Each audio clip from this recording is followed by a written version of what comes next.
This is Optimal Relationships Daily, episode 921, The Broken Window Theory of Personal Relationships, by Keith Wilson of KeithWilsonCounseling.com.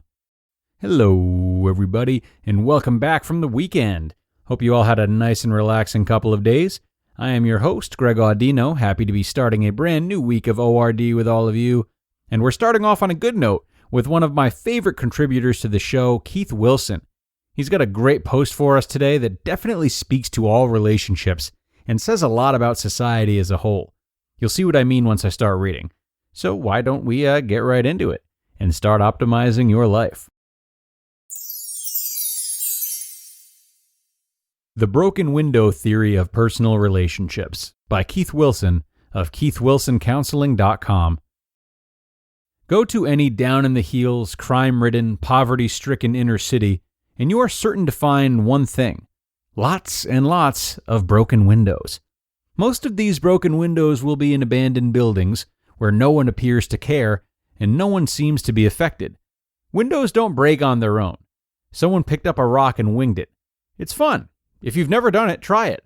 Try it on your own window. Please don't do it in an abandoned building. Even though it may appear that no one is affected, people are. The presence of broken windows, besides just looking bad and being a safety hazard with all that shattered glass around, signals that no one cares about the neighborhood. They advertise that minor laws can be broken with impunity. Someone else's property can be damaged and no one will stop you, they say. Broken windows proclaim you can do what you want, whatever feels good, because the consequences don't matter. There are no consequences. There's no reason to be restrained, no cause for self-discipline, no rationale for the delay of gratification. Pick up whatever rock you want and chuck it. It's fun. The presence of broken windows can have a profound impact on the psychological health and social functioning of everyone in the area, but you would never know that if you looked at the priorities of many police departments in many cities. They're more interested in going after the big crimes: murder, grand larceny, kidnapping, not in hassling kids chucking stones. However, it is those very kids chucking stones who grow up to be murderers, thieves, and kidnappers when no one intervenes when they commit the petty crimes.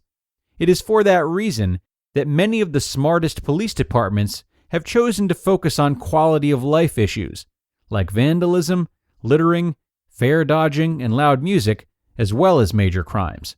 There is some evidence to believe that it makes a big difference. Some people have credited the broken window theory of community policing for the dramatic turnaround that occurred in crime statistics over the past few years. Some others have blamed it for the poor relations that police departments have with the people they serve, people who are sick of being hassled and criminalized over trivial stuff. The broken window theory has fallen into some disrepute as it's used to justify stop-and-frisk police tactics, vigilantism, and as a cover for the blatant harvesting of fines. Then there are the critics who question the methodology of the studies that draw a link between broken window policing and the drop in crime. Nonetheless, I believe we can learn from the broken window theory, both in its application and misapplication, even if we are only people in personal relationships and not people charged with the law and order of great cities.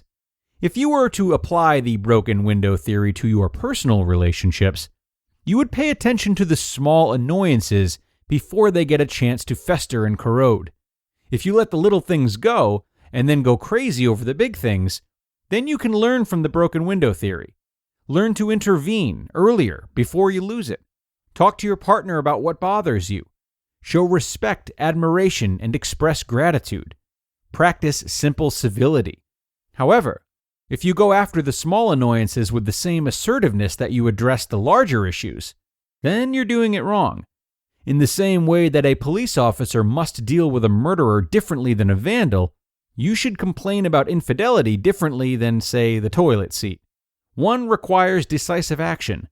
The other, nuance, discretion, forgiveness, and mercy. If the police are perceived as coming down too hard on the vandal, or you are perceived as complaining too much, you both alienate the very people you are trying to enlist. There is a second misapplication of the broken window theory to look out for. It is not the kid chucking rocks through windows that starts a neighborhood on its decline. He is only creating the symbol of that decline. The decline started when the building became abandoned in the first place, when the business relocated, when the banks redlined loans, when realtors busted blocks, when landlords stopped making repairs. Is anyone intervening then? Does anyone stop and frisk people in business suits? If not, then why go all fascist when a kid picks up a stone? Why does the kid get probation when the board of directors gets a raise? Similarly, in your personal relationships, that thing you are so annoyed about is seldom the beginning of the annoying chain of events. If you are angry that he doesn't put the toilet seat down for you, do you put it up for him? You do stuff too. If you are wondering if there are things that you do that are part of the problem, there are. If you're still wondering what they are, ask your partner. He or she will know better than you.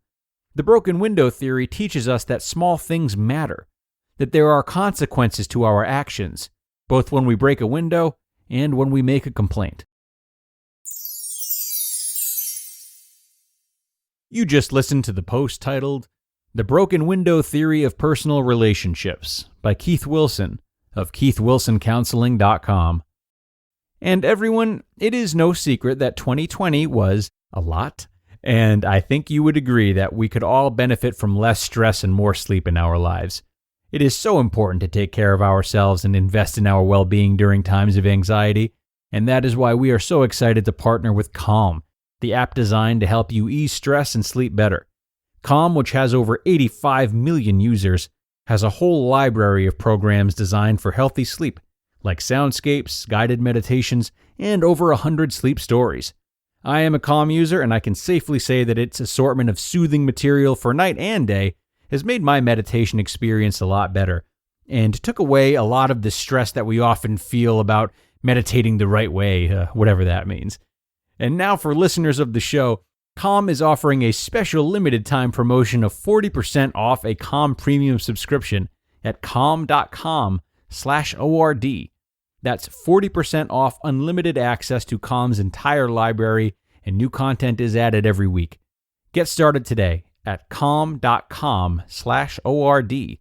That's calm.com/ORD. Really great points made here by Keith today. I always love his writing.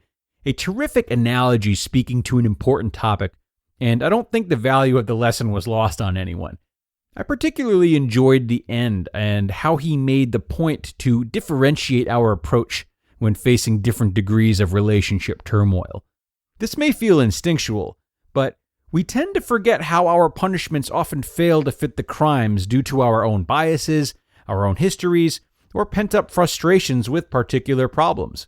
For example, if your husband never leaves the seat down, and you've never said anything about it in spite of your ongoing frustration, it will be quite easy to let it all out at once and be enraged as though he had been unfaithful or something of a higher magnitude.